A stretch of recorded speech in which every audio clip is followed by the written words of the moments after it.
Hello, PJ Southam here again, reading now the final chapter in this cute little book, Ye Jigs Juleps by Virginia Cary Hudson. And the essays in this little book were written when she was 10 years old. They were written for a class in her school, and they were written in the year 1904. So when I said they were written about 70 years ago in some of my previous videos, that was incorrect. They were written in the year 1904. So please take that into consideration when listening to these delightful and humorous thoughts from Virginia Cary Hudson. And the final chapter is entitled Religion in China. So let's remember that in 1904, China was still Imperial China. China is far away across the ocean. I go to the ocean every summer to meet my cousins, one I love very much. I am praying to the good Lord to make me love the other just a little. China is very big. It is way up north and way over east and way down south and way out west. Way out west there is a big wall 1,400 miles long and 20 feet high and 8 feet thick. On top of it is a smooth road. If I ever go to China, I hope I do not forget my roller skates. China has millions of people. The tall ones live up north and the short ones live down south. My grandmother says my legs are too long. I would have to live up north, and that would be awful. But maybe China does not have Yankees. In China, everybody eats rice. The poor ones do not have turkey and gravy and cranberries. Silk comes from China, so they grow silkworms to make the silk. I do not like worms. When there is a caterpillar on the front door, I go in the back door. China is high, mountains. China is low, valleys. China has long rivers. People live on boats. They do not have to pay taxes or cut grass. If they do not like their neighbors, they can move without packing things up. Missionaries go to China. Missionaries are people who are Christians who try to make other people Christians too. They can't get people to come to church here and listen, so they go to China to see if the Chinese will come and listen. I bet they can't even talk like a Chinaman. A long trip for nothing, if you ask me. In China, there are two classes of people, the upper crust and the under crust, just like there is in Leesville. China has three religions, stated by Mr. Confucius, Mr. Tao, and Mr. Buddha. Leesville is ahead of China. Leesville has 7 religions: Catholics, Episcopalians, Methodists, Baptists, Campbellites, Presbyterians, and Holy Rollers. I sure would love to see them roll, but my mother won't let me go. The Chinese temples are very big and all paid for. They are 2,000 years old. Maybe in 2,000 years we will have our church paid for. They may have my $4 if they want it. Mr. Lincoln said my grandfather's money was no good and he had to burn it all up. Now Mr. Wilton Smoot sends us money every month. He never forgets, but he never sends enough. My mother calls it a salary. I sure hope we fight that Civil War over someday. Fighting is bad. It makes you mad and gets you all mussed up.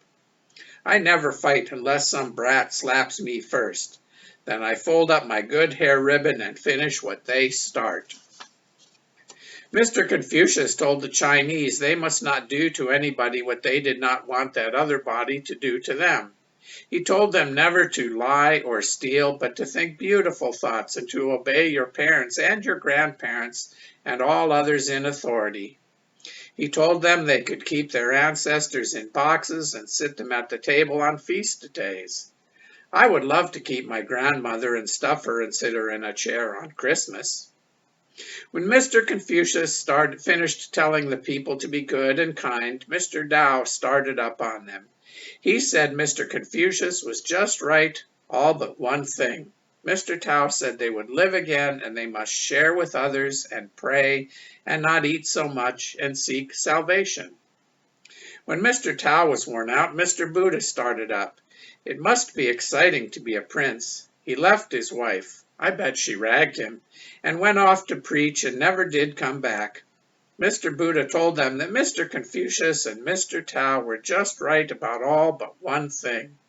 What good was salvation if you couldn't use it? Just like a nickel and no candy. So he told them about heaven, only he called it nirvana. His 7 paths for getting there were 7 rules for living. They are just like our commandments, only different words. Mr. Confucius and Mr. Tao and Mr. Buddha couldn't tell the Chinese about Jesus because he had not been born. It sure is a pity Jesus didn't take a trip to China to do his own talking instead of leaving it to the missionaries. My grandmother says people join different churches just like they buy different hats and umbrellas. My grandmother says the Catholics are just scared to death the old priest will send them to hell.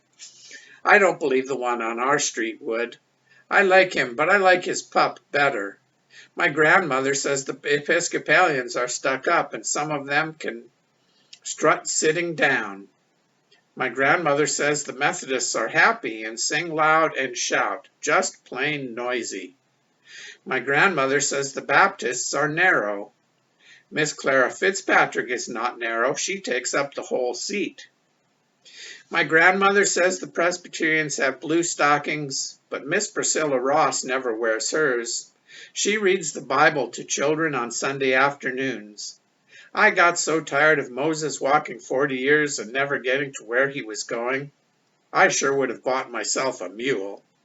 My grandmother says she can't tell much about the Campbellites, but I can. They say the same thing over and over. Mr. Norris always says to me, he says, "Good morning, good morning, good morning." Mrs. Bradley will tell me about the Holy Rollers tent. I'm going to ask her. My mother says Mrs. Bradley has been everywhere there is to go. Next year, Bishop Jordan is going to make me an Episcopalian. I hope I don't get stuck up. But if I do, I guess the good Lord will understand. Mrs. Hare is not stuck up. She let me get in her bed when it stormed and my favorite tree blew down. I never did get to the top of that tree in peace. The butler always brought a ladder. I hope I have not written too much. My mother says I talk too much. Judge Peters doesn't think so. When he comes, he brings me a book and I play for him on the piano. I bet he sure is bored with that. The last time he came, I stayed in my room 8 hours. 4 hours for coming in to speak to him barefooted, and 4 hours for striking the last note of my piece with my toe. After all, it was way up on the keyboard and much easier to hit with my toe than with my finger. It is now Thursday afternoon, 15 minutes past 2 o'clock, and the Lord have mercy upon us all. P.S. Mrs. Dixon, if your conscience won't let you give me an A, how about a B? If that woman keeps on giving me a 0 in deportment, I will simply have to see the bishop. Well, I hope you have enjoyed hearing these chapters from the book Ye Jigs Juleps by Virginia Cary Hudson. I've enjoyed reading them for you, and may God bless you, and may God bless us all.